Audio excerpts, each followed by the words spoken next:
Today we're here talking with Britto Berchmans, and we're talking about his book, Built on the Rock. So Father, what motivated you to want to write this book? There are several reasons why I wrote the book.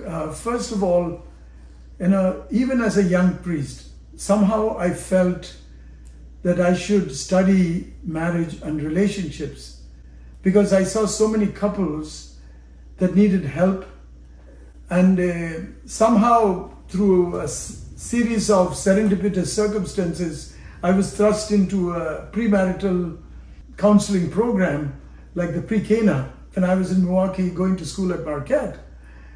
And I seemed to connect with the couples, and I said, maybe this is something I should do. I was a young priest. I was just ordained 2 years then. From then on, I started on my own to study. In fact, if you go down to my library, I have almost 50 books on marriage and relationships. So I started studying, reading, and then over the last 43 years of priesthood, I have prepared probably 350 or more couples for marriage. Not only to do the paperwork, but also to help them how to prepare for married life. And that was one reason. The other reason is there are lots of books that have been written by scholars, psychologists, therapists who have studied relationships. And one of the most prominent ones is John Gottman. He has written some great books, and I've always loved what he wrote, and I've read quite a few of his books. And all those insights, the ordinary Catholic couples do not know, or Christian couples. They don't know, because they don't read academic books. On the other side, you have spiritual books written by priests, or some other people, or pastors. They may write from their own perspective, but they're not taking into account all these academic research. But as a person who had done research and, I have graduate degrees and all, I felt I want to bring these two things together. So that's what I've done. But with a spiritual foundation, because both as a priest and as a Christian, I do believe, in all aspects of life, especially in relationships, faith plays a very significant role. So that's why I brought all these together and wrote this book. So my goal is hopefully a practical guide for marriage. So people can find things that will really help them to build a good marriage. That's why I wrote it. Who do you think will benefit most from this book? Of course, I believe, originally my idea was to give it as a guide for engaged couples to prepare for their married life. Right. But then when I showed this book to several married people, some of them said, Father, this is not only for couples that are engaged, it is also for couples who are married. And I also say that it's also for couples who are still dating or thinking of dating. Why?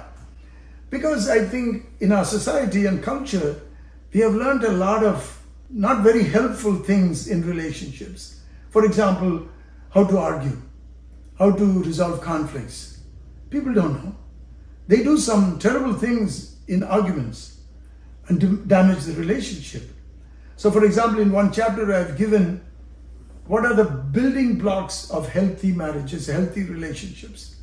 So you look at that and say, when I'm dating, actually I've given several questions to test whether your relationship is good. For example, I'll give you one very simple example. Do you like this person? Do you enjoy your time with this person?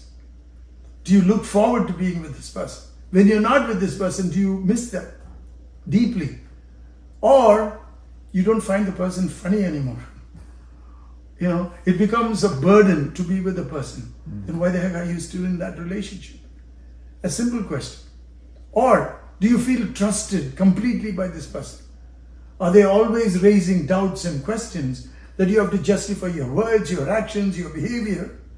In the same way, do you feel you can trust this person completely? Or there is always some nagging things, doubting inside you? See? So you got to test and see, why do you waste your time staying with a person which has no long-term potential?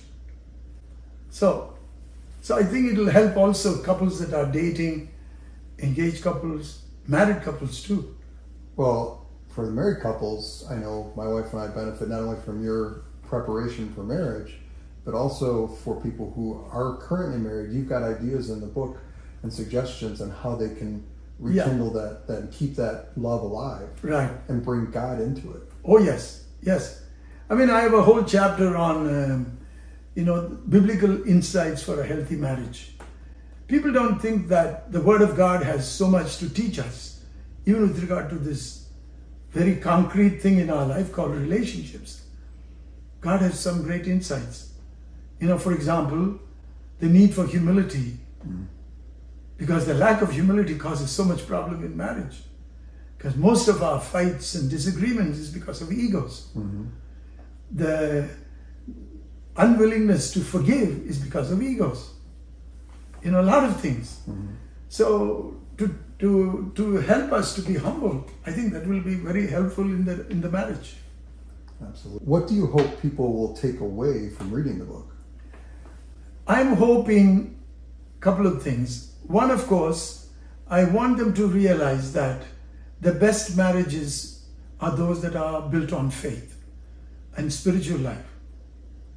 Why do I say that? Because I believe without a sense of faith, it's difficult to build a healthy, happy marriage.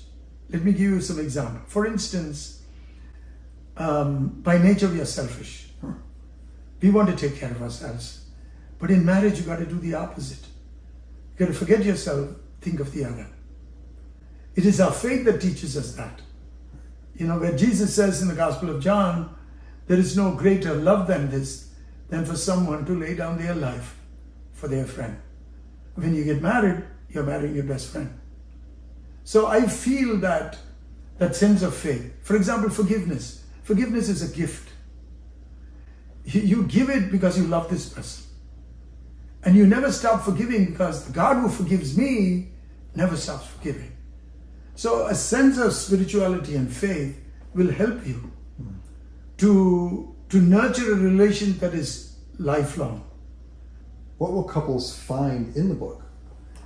So the book has got both the spiritual side as well as the very practical side. For example, in the New Testament, you have that famous reading from Paul, which almost every other Catholic bride uses for her wedding mass. Love is patient, love is kind. To talk about. For example, what is patience? Love is patient. How much patience you need in marriage, I can only imagine. But people don't realize the word patience comes from the Latin word pati, means to suffer. Patience is suffering. When your spouse does something and you want to react, you hold your tongue. That takes a lot of effort. That is suffering. And then forgiveness. I do believe that when a couple refuses to believe, that's when they walk away. So how do you keep forgiving? How to be a forgiving person? So I write about that. Who inspired you to write this book about this topic? My parents. Because my parents, they had an arranged marriage. There was a difference of 13 years between them. My mother came from a rather well-to-do family. My dad came from what we call a one-horse town, a small village. He was the only one who went to college of his entire family. He became a professor and he was a self-made man. And, that marriage should not have worked as well as did. They were married for almost 40 years, raised 7 children. But I never saw them fight. I'm sure there are differences. I'm sure they resolve them in private. I never heard my father speak badly of my mother or the other way around. They were very deeply rooted in the faith. For my dad, our Catholic faith was everything. He went to Mass every day, prayed every day. We had family prayer. So the whole family, built its life on Christ, on the rock.